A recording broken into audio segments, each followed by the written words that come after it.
I think I've just discovered my perfect YouTube camera, and I wasn't expecting it to be a camera like this. So this really could be one of the most convenient setups, everyday setups I've seen in a long time. I'm buzzing about it.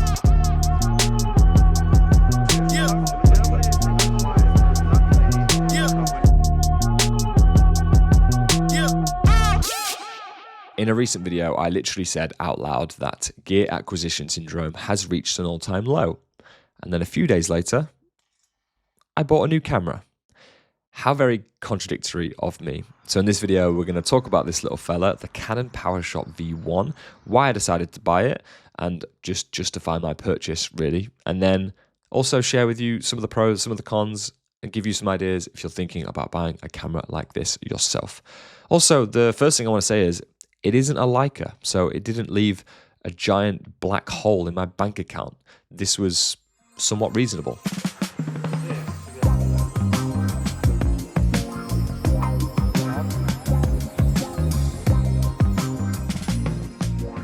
So this is the Canon Powershot V1, and you may be very familiar with these pocketable, portable, easy to use sort of do-everything digi cameras.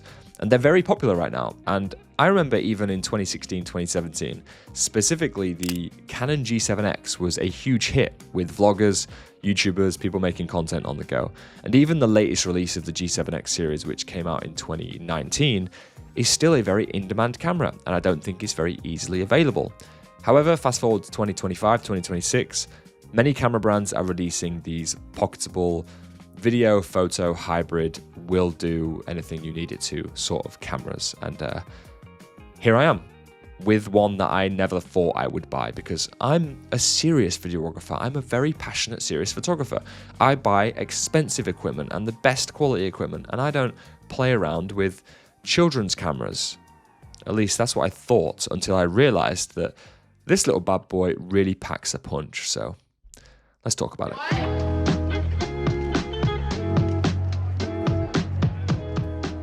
Let's do a quick overview of the Powershot V1 so we know exactly what we're talking about. It features a 22 megapixel 1.5 inch sensor, a built-in wide-angle 16 to 50mm lens that goes from f2.8 to 4.5. It shoots 4K 10-bit 422 as well as Canon Log 3, which I'm a big fan of. I'll talk more about this later. It also includes a built-in 3-stop ND filter, which is very helpful, a fully articulating flippy screen, and even a cooling fan to help prevent it from overheating.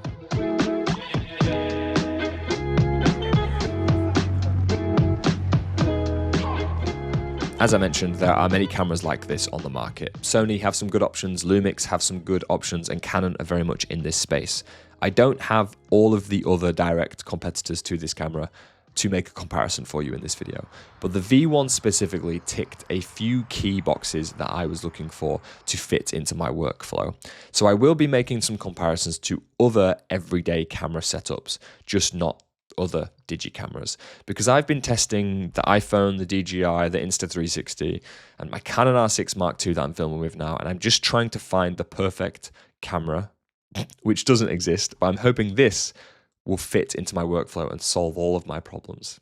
Anyway, without rambling on too much, let's dive into what I need this for and why I decided to purchase it.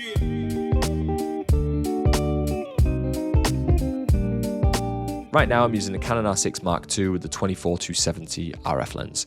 That is my go-to video setup of choice, and I've never really taken photographs with that setup. I have photography first cameras, so if I'm going out to take pictures, it's typically with a separate camera than what I'm making videos with. And I've taken photographs with the R6 setup a couple of times here and there, but very similar to me buying the V1 here, this is a video first decision. I will take photographs with it. I have done already, it's pretty good, we'll talk about that. But this is for making YouTube videos specifically. Now, the R6 Mark II with an RF lens compared to the Canon Powershot V1, you might be thinking there's a little bit of a downgrade there. Well, that downgrade's not as extreme as you might think. It's definitely not what I thought. But I'm a fan of approachable, easygoing, zero faff workflows, as well as making sure the videos look good. And I always thought that was a bit of a compromise, but I might have just found that perfect balance, hopefully. Essentially, I just want to make content easily, keyword being easily, but I still want it to look good.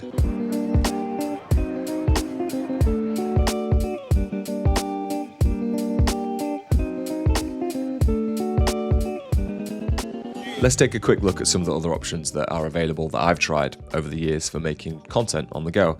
This is the DJI Osmo Pocket 3 that I'm filming with right now. It's lightweight, easy to use, pretty much instant. It's an okay option, not too bad. But I don't like the gimbal look. And I know that's basically the entire reason to buy it, because it's so stable and smooth, but it's almost a little bit too much. And when I see a video filmed with this from anybody, I can immediately identify what they used to film it, and it just looks the same. So everyone's footage looks the same. I mean, the focus is good, it's super light, it's so easy to use, you can't really complain too much about this camera. And I know there's a DJI Osmo Pocket 4 and a 4 Pro, and Insta360 have one out as well now, but I just don't think it looks great. And maybe I'm just being snobby, I don't know, but DJI Osmo Pocket 3 is an option, but I've never been stoked about it. And I also don't really like how it grades, so I'm filming in D-Log right now. I'll throw a color grade on it. I don't know how it's going to look, but I've never been totally satisfied with that aspect of it. So yeah, it's a good option. It's just not my favorite. What about action cameras? I'm using the Insta360 Ace Pro 2 to film this. I use these sort of cameras for POV, chest cam sort of stuff. Easy to mount. You can stick these cameras anywhere, easy to use, quite straightforward. But honestly, I've never been impressed by anyone's action camera footage. I'm shooting this in log now, so we'll see how this grades, but I've never had amazing experience before. And I think the Ace Pro 2, what I'm using now, is a good camera from a bad bunch. I would never pick up an action camera to make anything that looks good. I would only pick them up for convenience. So I could use an action camera, and I probably will continue to use this here and there over the years, but I'm not excited about using it. And what about our phones? Well, I'm using the iPhone 17 Pro right now to film this. I use this all the time to film bits and bobs when I'm out and about. It's obviously the most pocketable camera there is, and it's so easy to use. I'm filming this right now in Apple Log 2 ProRes 422. What happens next is my phone will very quickly get full, so I need an external drive, which then means this is less pocketable because I'm bringing extra accessories, as well as maybe even an ND filter and a case that will fit that, so I can use the appropriate shutter speeds. So as soon as you then use your phone, because it's so pocketable, you then need other accessories to go with it to rig it out and make it even better. But for the most part, it's great, and I will continue to use this. But it doesn't feel like it's my final solution, especially because when I do film things on my phone, I am then on my phone, which I don't want. And then sometimes AirDrop just might decide not to work. So you're just dealing with all those little things as well. So the iPhone's a good choice. Any new phone is a good choice for filming stuff on the go. It's just not my favorite choice. And so we're back to the Canon R6 Mark II, which I use for all my videos. However, as soon as you start adding a 16-35 or a 24mm prime, or even the 24-70 I'm using now, it's no longer much fun to carry around, and it will take up most of the room in any sling that I have, and it's a little bit heavier, and especially if I have the MP around my neck and then I'm using the Canon setup in and out of my bag, it's not as zero faff and as easygoing and as approachable as something like this. If you're a creative of any kind, making videos, taking photographs, making YouTube stuff, whatever it might be, there is one thing we all need to be on top of, and that is our storage solution. So I want to share with you very quickly my workflow when it comes to backing up files, storing files, accessing my files, and it has come to you from today's sponsor, UGREEN. For years now, I've been using a NAS, which is a network attached storage. Think of this as your own personal cloud, always accessible, always on, just sitting at home. Unlike another cloud provider, you might be paying subscription fees and essentially somebody else is controlling your files. A NAS is your network, your stuff, whenever you need it. And so the guys at UGREEN got in touch and sent me their DXP4800 Pro to try out. And if you're looking to sort out your storage solution, this is a good option. This UGREEN NAS DXP4800 Pro can support up to 144 terabytes of storage, depending on the drives you use. In real terms, that is like 50 million photos or 100,000 video files. Safe to say, I am not running out of storage. What is important with your storage solution, I find, is speed. It wants to be easy and quick to access. Now, I'm not going to sit here and pretend that I lie awake thinking about 10 gigabyte Ethernet specs, What I can tell you is that this thing is fast. You can hook this up directly to your computer and you'll be working between your NAS and your computer at speeds that feel no different to working off a local drive. In my case, my home Wi-Fi is pretty good, so my NAS is downstairs, organized and hooked up to the router, and I just connect wirelessly to access and organize my files. And that workflow has also been great, so the flexibility is good. There is also some very useful AI stuff involved here. The DXP 4800 Pro has built-in AI image recognition and classification. This really is a lifesaver, as you can search your library of photographs from landscapes to people, pets, places, keywords that will identify and find your image. I have spent hours before searching for something specifically, but with this just organizing and classifying your images in the background, all of that is pretty much made instant. So that's a good touch. If you're like me, a few years ago, if somebody said network attached storage or organizing your own server, it's a little bit intimidating, and I thought, yeah, I won't be getting involved in that. That sounds like too much. But I promise you, it is way more simple than it might originally sound. So setting this up is an absolute breeze. The drives just push and pull in and out of the trays, and they can be put together in minutes. And the software walks you through the installation process step by step. Very simple. And once you're set up, you can access your files from your phone, laptop, MacBook, iPad, whatever, all of it. Browser, online, it's accessible everywhere. If you're interested in this, I'll leave a link in the description, and all UGREEN NAS models will have a 20% off during Prime Day from the 23rd to the 28th of June. I just want to say a huge thank you to UGREEN for sponsoring this video. And here we are using the Canon Powershot V1, which films in C-Log 3, 422 10-bit 4K video. Great. I'm a big fan of C-Log 3. I use it on my Canon R6. I can use it on the V1. Great. I think the footage looks cool. There is a fixed lens, 16mm to 50mm, so super wide, perfect for stuff like this, perfect for vlogging, perfect for filming things on the go. That super wide angle lens was very appealing. There is a built-in ND filter, so I don't need accessories to control shutter speeds. That's included inside the camera, fantastic. If I'm using the Canon R6 Mark II, I would need an ND filter for that. I have a 2 to 5 stop Peter McKinnon Polar Pro filter. I don't need to carry that around anymore. This also has a half decent built-in microphone as well. So the camera came with the little wind muff that goes on top. That just helps with any windy audio. Tell me what you think this sounds like. Obviously it's not as good as being in the studio using the proper microphone, but a convenient audio setup, I think, is very helpful. A lot of people use those little DJI wireless mics that clip on here. I've used those plenty of times. But then it just looks like a sponsored DJI video because you've got this logo just attached to your clothing. And sometimes you lose the mic in the bottom of the bag, or I've totally forgot to hit record on the microphone before. And it's just another thing to think about. So having half decent built-in microphone audio on the camera, that's a little win.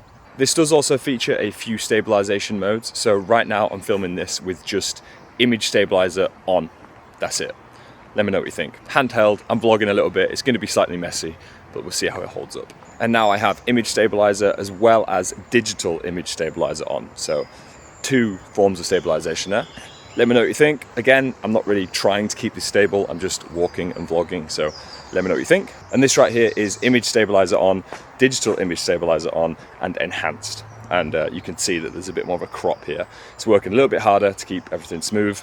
But I think I do like a little bit of handheld shake, just because obviously I'm filming this handheld. So if it's too smooth, it might look a bit weird. And right now we're using the subject tracking stabilizer. So if I'm in the middle of the frame, everything else should be trying to kind of warp around me a little bit. Let me know what you think. I'm not sure this is the one. Oh yeah, I almost forgot. This is an example with no stabilization at all. Probably not the best. So I think just having the image stabilizer on would be my favorite look. None of the digital stuff. So what do we think? This is probably disgusting.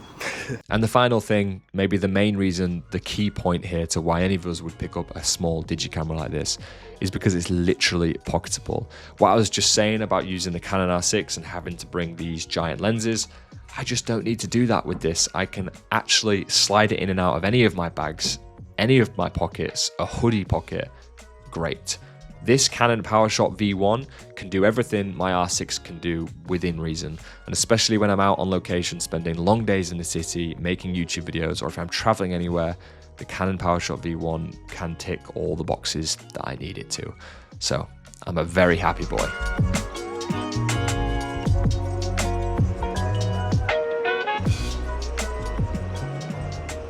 There are many decent pocketable digi cameras on the market right now, but specifically for C-Log 3, wide-angle lens, decent microphone, built-in ND filter, me being familiar with Canon setups made me settle on the V1. Will it replace my Canon R6 setup and multiple RF lenses that I've accumulated over the years?